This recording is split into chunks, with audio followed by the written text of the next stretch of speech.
Film dimulai dengan pasukan khusus Korea Utara yang menyerbu penjaga pos dan menyerang dua tentara Korea Selatan.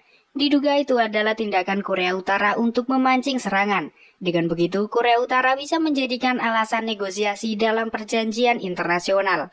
Akhirnya, tim Alpha dikirim untuk menyelamatkan Sandra dengan cara elegan. Tim Alpha itu dikapteni oleh Hyo Si-jin. Demi menghindari gencatan senjata, Si Jin berniat melakukan negosiasi dengan ditemani Sersan Seo Dayong. Tanpa diduga, pemimpin pasukan lawan mengajak Si Jin untuk bertarung demi melindungi kehormatannya sebagai sesama pasukan khusus. Pertarungan yang sengit membuat Si Jin harus menerima luka. Namun ternyata Si Jin telah menahan serangannya yang bisa membunuh lawannya. Karena sudah terdesak, Letnan Jung memutuskan untuk mundur. Dengan kode panggilan Big Boss, Si Jin melapor telah berhasil menyelamatkan Sandra dengan aman. Di hari libur, Si Jin ditemani Dayong untuk mengisi kesehariannya. Saat itu terjadi keributan yang disebabkan seorang pencuri. Akhirnya Si Jin dan Dayong menghentikan pencuri dengan senjata mainan. Si Jin sempat memberikan pertolongan pertama kepada pencuri sebelum dibawa ke rumah sakit. Setelah kejadian itu, mereka kencan di kafe bersama pacar bonekanya masing-masing. Singkat cerita, Dayong baru sadar ponselnya telah hilang. Dan itu terjadi saat memberikan pertolongan pertama kepada si pencuri. Saat ini pencuri telah tiba di rumah sakit. Saat itu ponsel yang diambil pencuri telah jatuh dan diberikan kepada salah satu suster. Tak lama kemudian ponsel itu mendapat telepon. Suster memberitahukan bahwa pemilik ponsel sedang dirawat di rumah sakit. Kang Moyon sebagai dokter di sana memuji pertolongan pertama yang sangat rapi.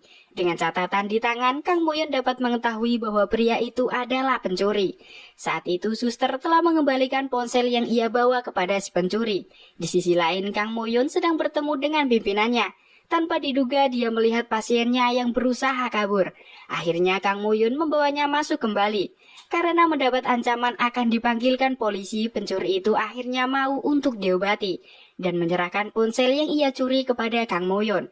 Saat ini Si Jin dan Dayong telah tiba di rumah sakit.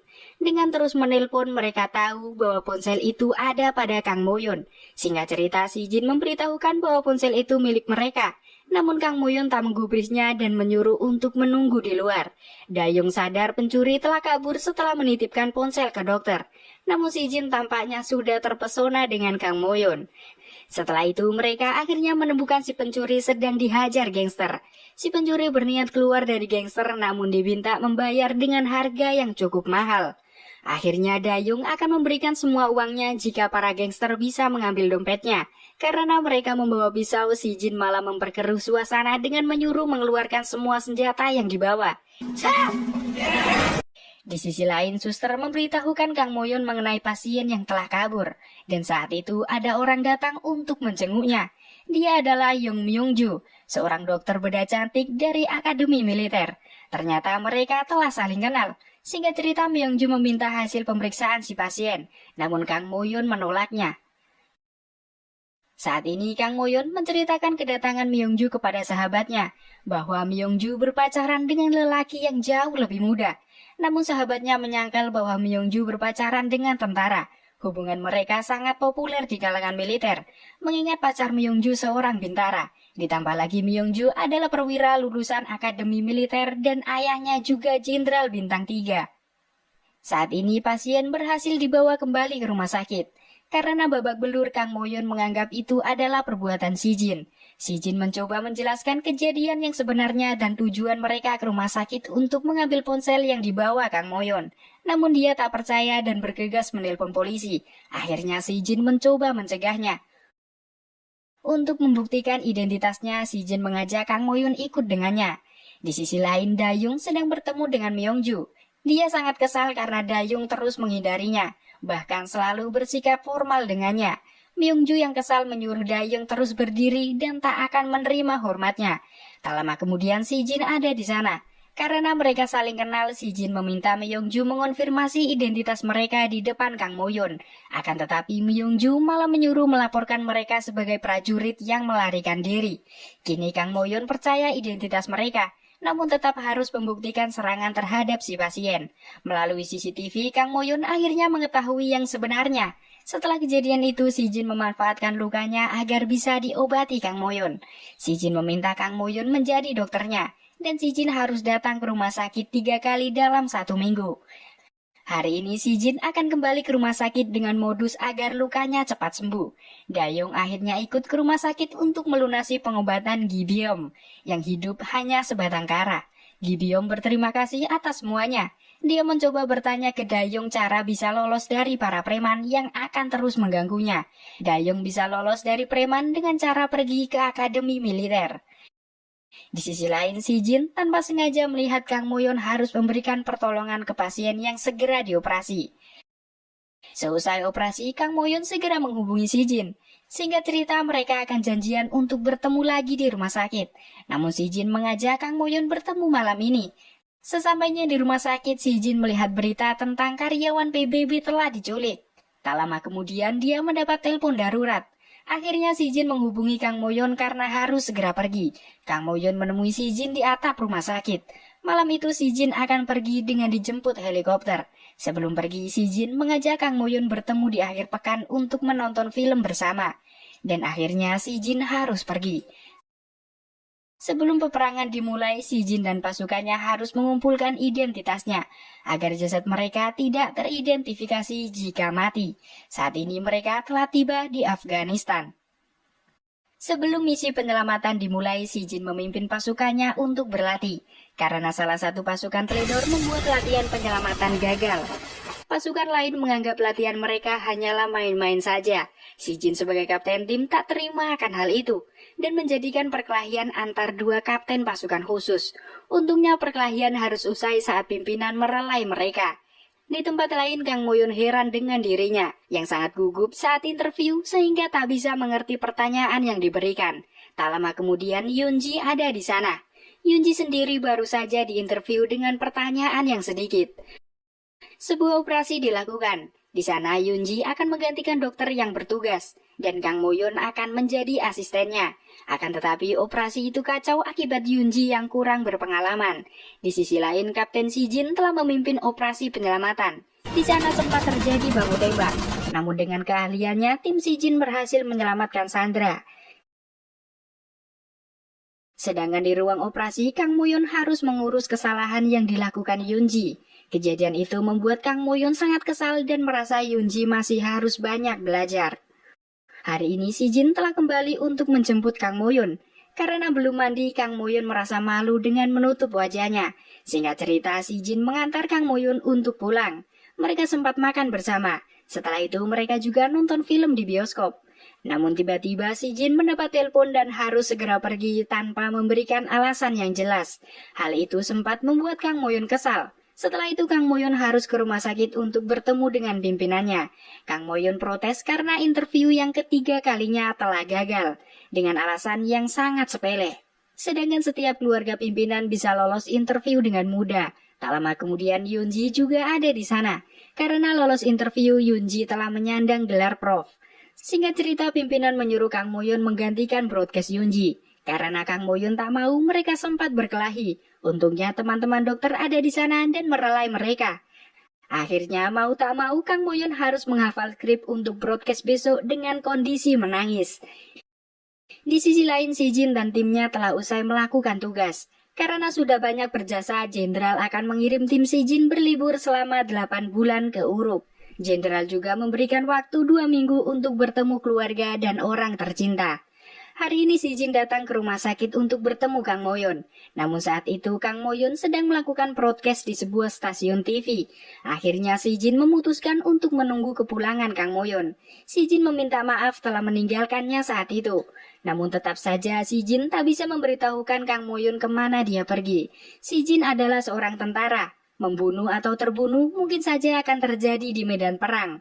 Menjalankan perintah adalah suatu kewajiban. Dengan keyakinan itu dilakukan demi perdamaian dan kebebasan tanah air. Sedangkan Kang Moyun adalah seorang dokter. Dia percaya kehidupan itu suci. Karena saling berlawanan, Kang Moyun tak bisa melanjutkan hubungan mereka dan segera pergi dari sana. Hal itu pun sempat membuat Si Jin bersedih. 8 bulan kemudian, si Jin, Dayong, dan timnya telah bertugas di Uruk. Sedangkan Kang Moyon telah menjadi dokter idola yang sering tampil di layar TV. Namun kesuksesan dan ketenarannya membuat Yunji terganggu akan hal itu. Di malam harinya, Kang Moyon tiba-tiba teringat kembali sosok si Jin dan kenangan saat bersamanya. Di tempat lain, Kim Go Byum kini menjadi seorang tentara. Singkat cerita, si Jin hendak memberikan contoh agar Go Byum melakukan pekerjaannya dengan benar. Namun malah sekopnya patah.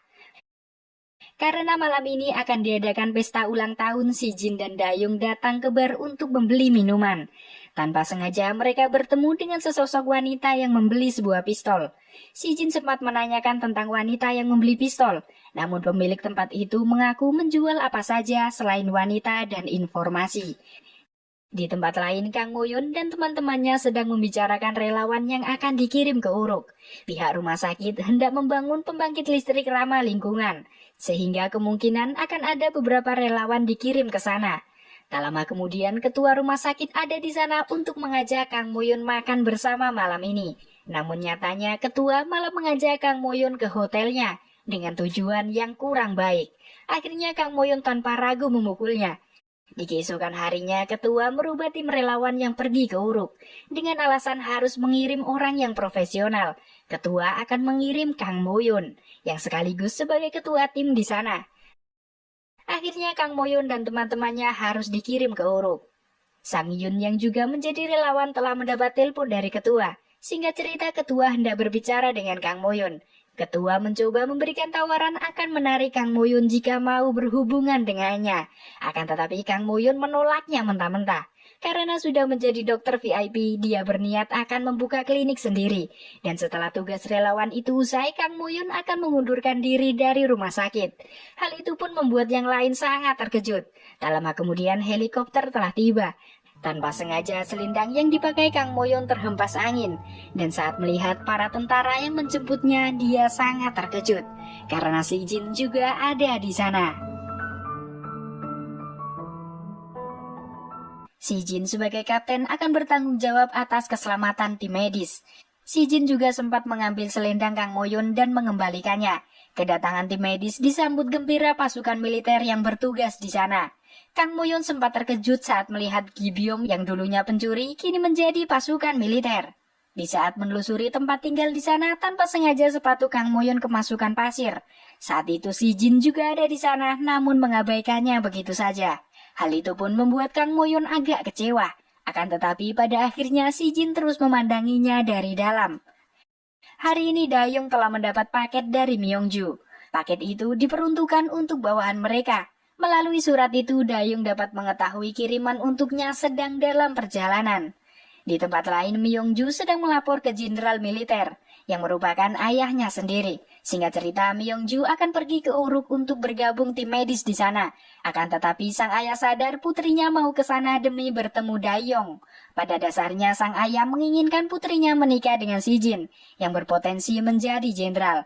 Namun Myongju menolak akan hal itu. Jika sang ayah masih menghentikannya, maka akan kehilangan letnan terbaik sekaligus putrinya.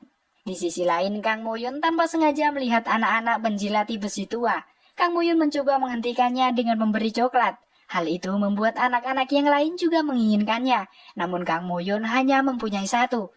Tak lama kemudian, si Jin ada di sana. Si Jin menyuruh anak-anak pergi ke lapangan untuk berpesta. Setelah kejadian itu, Kang Moyon hendak segera pergi, namun tiba-tiba sepatunya tersangkut sesuatu.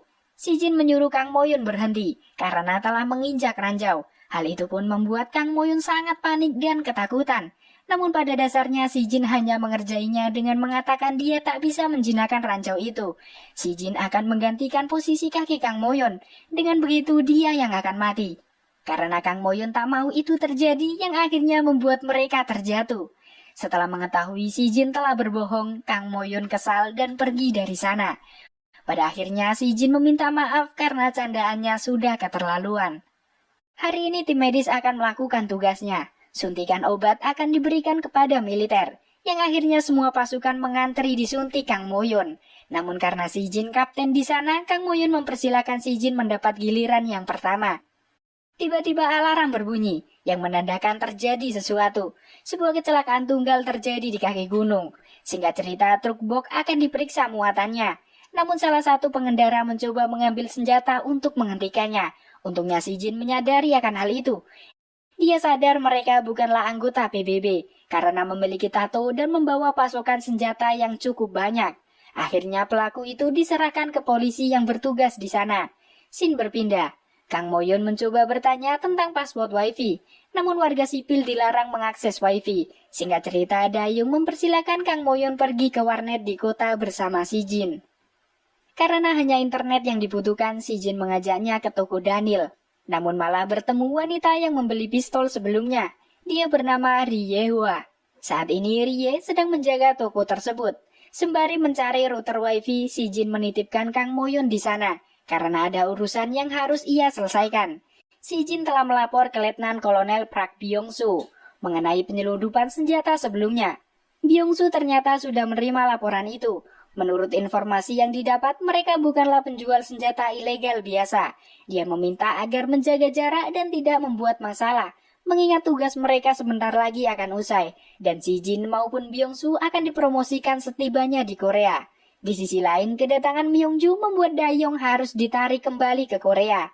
Yang tak lain itu adalah perintah dari jenderal. Kabar itu juga telah terdengar si Jin. Dia merasa ini bukanlah perintah dari seorang jenderal, namun perintah seorang ayah.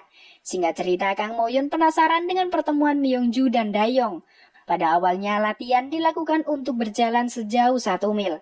Namun kepedulian Dayong terhadap bawahannya telah menarik perhatian Myung-ju.